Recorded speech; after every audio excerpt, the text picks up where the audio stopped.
Bien, buen día chicos, espero se encuentren bien. Y bueno, continuando con nuestro curso de dinámica en el tema de cinemática de partículas, en esta ocasión voy a resolver un ejercicio más. Es el ejercicio 11.107 del libro de mecánica vectorial para ingenieros, dinámica. Es el libro de Byron Johnson de la novena edición. Entonces bien, vamos a leer lo que nos dice el enunciado. Nos dice, un grupo de niños está lanzando pelotas a través de una llanta con 0.72 metros de diámetro interior, la cual cuelga de un árbol. Un niño lanza una pelota con una velocidad inicial a un ángulo de 3 grados con horizontal. Determine el intervalo de velocidades para los cuales la pelota pasará a través de la llanta. Bien, entonces antes de iniciar a resolver el ejercicio hay que ver lo que tenemos. Entonces nos dice que tenemos un grupo de niños que está jugando a lanzar una pelota que debe atravesar la llanta, el diámetro interno que es de 0.72 metros. ¿Sí? El diámetro de B hasta C. Aquí en el origen es el punto A, ¿sí? Esto hay que ubicarlo desde un inicio y la altura de manera vertical que hay desde el punto A hasta la superficie es de 1.5 metros. La distancia horizontal que hay desde el origen hasta el punto BC es de 6 metros. Y por último, la velocidad inicial, que es nuestra incógnita, y debemos calcular los intervalos de esa velocidad que necesita para que la pelota caiga o atraviese el diámetro. Y recordemos que el ángulo de esa velocidad es de 3 grados respecto al horizontal. Bueno, aquí nos falta mencionar esto, que la llanta está a una altura de 0.25 metros, esto desde la superficie. Entonces ya tenemos ahí todas las condiciones del ejercicio y bueno, vamos a proceder a resolverlo. Por aquí ya tengo también indicadas las ecuaciones que vamos a utilizar. ¿Sí? Las tres primeras del movimiento uniformemente acelerado y aquí la cuarta, la del movimiento uniforme. Entonces vamos a ver cuál es la ecuación que nos podría facilitar el trabajo o la más apropiada para utilizar. Podemos ver que tenemos aquí la distancia en el eje Y desde el origen hasta la superficie, que es esta de aquí. Entonces por ahí ya empezamos bien. La segunda ecuación sería la más fácil, la que más nos podría favorecer. La velocidad inicial en Y, esa, bueno, como tal no la tenemos, pero podemos calcularla aquí. O plantear una ecuación que nos puede servir. Para el tiempo no lo tenemos, pero de la cuarta ecuación del movimiento uniforme podemos calcularla. ¿Sí? Aquí tenemos el tiempo, tenemos la distancia en el eje X, que es la de 6 metros. ¿Sí? Está desde el origen hasta el punto BC. La velocidad inicial en Y igual no la tenemos, pero podemos plantear una ecuación para conocerla. Entonces la segunda ecuación sería la más prudente utilizar. ¿Sí? Igual aquí tenemos un medio de aceleración que estamos trabajando en sistema internacional y sabemos que ese tiene un valor de 9.81 metros sobre segundo al cuadrado. Y bueno, aquí otra vez nos vuelve a aparecer el tiempo al cuadrado, pero de la cuarta ecuación podemos plantear una ecuación para el tiempo. Lo que voy a hacer será proponer mis ecuaciones para la velocidad inicial en X y la velocidad inicial en Y. Entonces aquí tenemos nuestra velocidad inicial, que es nuestra incógnita. Entonces vemos que está en el eje X en dirección a la derecha, o sea, es positiva, y en el eje Y hacia arriba, entonces también es positiva. Esto lo digo porque justo en el punto A vamos a plantear nuestro origen, bueno, ubicar nuestro origen, que esto es para asignar los signos que le corresponden a nuestros valores, a las distancias, a las velocidades y también para la gravedad. Entonces es muy importante desde el inicio del ejercicio ubicar nuestro origen, que en este caso es el punto A. En videos anteriores ya he por ahí indicado el marco de referencia. En este caso no lo voy a hacer, simplemente voy a mencionar lo que va a ser aquí en el punto A. ¿Sí? Entonces, las distancias que estén en el eje X a la derecha, bueno, distancias, velocidades que estén en el eje X a la derecha serán positivas. Hacia la izquierda serán negativas. Y igual las distancias y velocidades que están en el eje Y hacia arriba tendrán un signo positivo. En el eje Y hacia abajo será un signo negativo. ¿Sí? Entonces es muy importante. Aquí tenemos nuestra velocidad inicial que tiene un ángulo de 3 grados respecto a la horizontal. Entonces, la velocidad inicial en X va a estar de esta manera. Aquí la tenemos. Velocidad inicial en X. Y hacia arriba en el eje Y, la velocidad inicial en Y. Listo. Entonces aquí, respecto al horizontal, ya lo mencioné, tenemos 3 grados, por lo tanto en el eje Y tendríamos nuestra parte complementaria que son 87 grados. ¿Sí? 87 grados y los 3 grados forman un ángulo recto. Con esos ángulos y con estos dos, las velocidades iniciales en el eje Y y en el eje X, podemos ahora sí plantear nuestras ecuaciones. Entonces la primera va a ser la velocidad inicial en X. Nos la planteamos y la velocidad inicial en X va a ser igual a la velocidad inicial, que es nuestra incógnita, va a ser igual a la velocidad inicial por el coseno del ángulo, que es de 3 grados. Esto para el eje X. Para el eje Y, bueno, queda de la siguiente manera. Velocidad inicial en Y va a ser igual a la velocidad inicial por el coseno del ángulo. Esto del ángulo que es respecto a cada eje, ¿sí? Entonces ahí cuidado. Coseno de 87 grados. Aquí en lo personal se me facilita más trabajar con los cosenos. Aquí para el eje Y podríamos haber puesto seno de 3, que sería lo mismo que coseno de 87.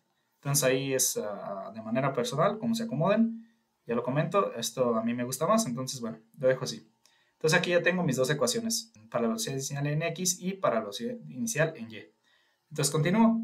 Ahora lo que podemos hacer es tomar mi ecuación del movimiento uniformemente acelerado y sustituir los valores. Bueno, no, antes también voy a despejar el tiempo, ¿sí? Porque también lo vamos a utilizar aquí y el tiempo lo podemos despejar de la ecuación del movimiento uniforme. Entonces despejamos el tiempo de la ecuación del movimiento uniforme y quedaría de la siguiente manera. El tiempo va a ser igual a la distancia en el eje X entre la velocidad inicial X. ¿Sí? Y por acá ya tenemos la velocidad inicial en X, entonces podemos sustituirla aquí en la ecuación del tiempo y simplificarla un poco más. Entonces tomamos la ecuación del tiempo, sustituimos valores y la simplificamos. Entonces solo por aquí.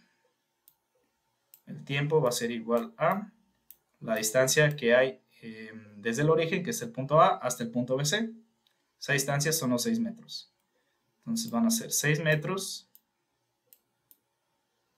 entre la velocidad inicial en X, que es igual a la velocidad inicial por el coseno de 3 grados. Entonces, velocidad inicial por el coseno de 3 grados. Simplificamos y el tiempo nos quedaría de la siguiente manera. Son 6.008 entre la velocidad inicial. ¿Sí? Entonces aquí ya tenemos el tiempo y ya cuando lo utilicemos, entonces aquí tienes el valor del tiempo. Entonces, bueno, aquí no voy a hacer un análisis dimensional. Sabemos que en la parte del numerador tenemos metros sobre segundo, que son las unidades de velocidad, y en la parte del numerador tenemos metros. Entonces las unidades del tiempo pues, son segundos. Entonces ahora sí, tomamos la ecuación del movimiento uniforme acelerado, que es esta, la segunda, sustituimos valores y resolvemos la ecuación. Bien, entonces lo que vamos a hacer será calcular la velocidad inicial para que la pelota caiga en el punto B, como máximo, y como mínimo, que sería el segundo caso, para que caiga en C. Y de esta manera, cualquier intervalo entre estas dos velocidades caería o pasaría dentro del diámetro interior de la rueda. Entonces, primero calculamos para el punto B. Entonces, ocupamos esta distancia Y. Esa distancia Y es la distancia que hay desde A hasta B, esto de manera vertical. Esa distancia, bueno, vemos que la altura que hay desde A hasta la superficie es de 1.5 metros, pero la llanta no está tangencial a la superficie, entonces lo que vemos que aquí tenemos una pequeña altura, es 0.25 metros. Entonces, sería 1.5 metros menos 0.72 menos 0.25 metros. Entonces, esa distancia sería 0.53 metros, pero debemos asignarle aquí ya nuestro signo. ¿Sí? En esta ecuación es ya donde se agregan los signos que mencioné aquí que se van a adquirir de nuestro marco de referencia.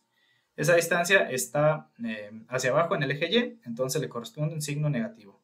Entonces va a ser menos 0.53 metros.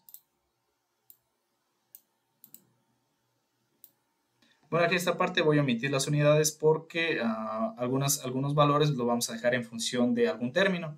Entonces ahí para visualizarlo se puede confundir o se puede complicar un poco. Entonces nada, voy a dejarlo así, nada más el coeficiente. Entonces aquí, menos 0.53, sabemos que esta es una longitud, entonces le corresponderían metros. Esto va a ser igual a la velocidad inicial en Y, que ya la tenemos por aquí, que es la velocidad inicial por el coseno de 87. Listo. Por el tiempo tiene un valor de 6.008. La siguiente es más 1/2 de la aceleración de la gravedad, pero sabemos que la gravedad va hacia abajo, entonces le corresponde un signo negativo. Menos 1/2 de la gravedad, que en sistema internacional tiene un valor de 9.81 metros sobre segundo al cuadrado. Igual aquí no voy a agregar las unidades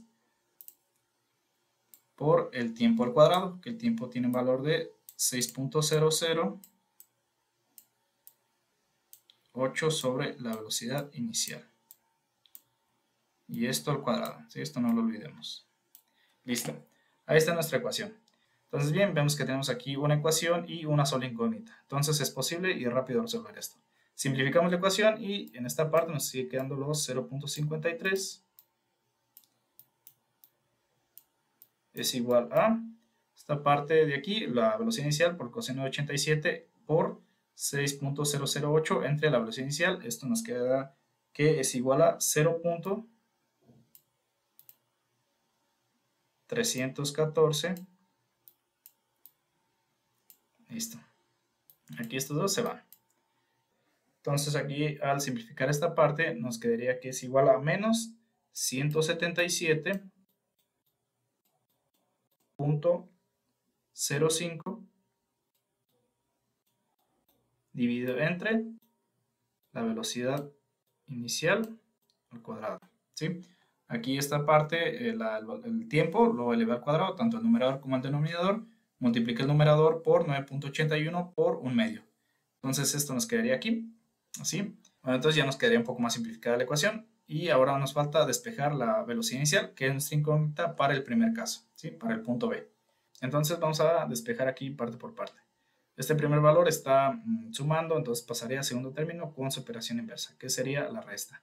Entonces, menos 0.53 menos 0.314 quedaría que es igual a menos 0.844. Esto es igual a menos 177.05 dividido entre la velocidad inicial al cuadrado. Entonces, la velocidad inicial al cuadrado, bueno, aquí podemos factorizar el signo negativo y nos quedaría así. La velocidad inicial quedaría igual a la raíz cuadrada de 177.05 entre 0.844. Y esto nos da un valor de 14.48. Y como estamos trabajando en el sistema internacional y únicamente las longitudes las estamos trabajando en metros, ¿sí? Aquí no vemos ningún centímetro, entonces van a ser metros sobre segundo, ¿sí? Las longitudes las trabajamos en metros y el tiempo en segundos. Metros sobre segundo. Esta parte no propiamente es así. Yo lo estoy haciendo porque cuando planteé mi ecuación del movimiento uniformemente acelerado omití las unidades. Pero es importante que desde un inicio vi que estaba trabajando las longitudes en metros, todas, y el tiempo estuvimos trabajándolo en segundos, ¿sí? Porque la aceleración es metros sobre segundo al cuadrado. Entonces, bueno, entonces aquí tenemos el valor de la primera velocidad. Bueno, para la velocidad máxima que necesita la pelota para que caiga en el punto B. Para calcular la segunda velocidad va a ser el mismo procedimiento hasta este punto de aquí. Porque esta distancia es la distancia que hay desde A hasta B, pero ahora estamos analizando hasta el punto C. Entonces la distancia Y para el segundo caso sería la diferencia de 1.5 metros menos 0.25 metros. Esa distancia sería igual a 1.25 metros. Entonces, bueno, ya para ahorrarme un poco el trabajo voy a borrar esta parte de aquí. Ahí está. Y indico ahora mi nueva distancia en Y. Menos 1.25. Estos son metros. Entonces, igual vuelvo a despejar aquí la velocidad al cuadrado. Entonces, aquí en el despeje, los 0.314 está sumando, pasaría a restar a menos 1.25. Y aquí nos quedaría menos. Aquí en esta parte seguiría siendo menos, por ahí lo factoricé. Ahorita lo vuelvo a factorizar para el segundo caso. Menos. Entonces aquí sería menos 1.564. Y bueno, ahora sí ya, aquí factorizo otra vez el signo negativo y despejamos la velocidad inicial. Entonces la velocidad inicial para el segundo caso, que es el punto C,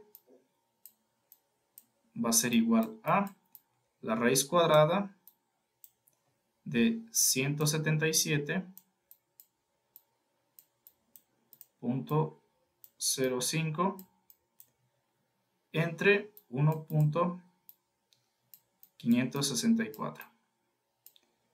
Entonces la velocidad inicial para el punto C va a ser igual a 10.64, igual metros sobre segundo. Como mencioné, aquí las unidades de la velocidad, bueno, están implícitas porque estamos trabajando las longitudes en metros y el tiempo en segundos. Esto no necesariamente es así, lo repito, pero igual si alguien quiere en la ecuación agregar las unidades, nada más tenga mucho cuidado de no confundir, por ejemplo, metros sobre segundo con la velocidad inicial. O sea, no es lo mismo, unas son unidades y otro es simplemente un término. Entonces, bueno, ya quedaría así nuestra ecuación y aquí tenemos ya las dos velocidades. La velocidad que necesita la pelota para que caiga en el punto B debe ser igual a 14.48. Esto para que caiga en el punto B. Y para que caiga en el punto C, de 10.64 metros sobre segundos. Y cualquier velocidad que esté entre esos dos valores caería perfectamente entre el diámetro de 0.72. Bueno, entonces espero les haya servido el ejercicio. En caso de que sí, van a hacernos en los comentarios. Igual si tienen alguna petición para resolver un ejercicio de este tema, me lo pueden dejar también ahí en los comentarios. Entonces me despido y nos vemos en el próximo video.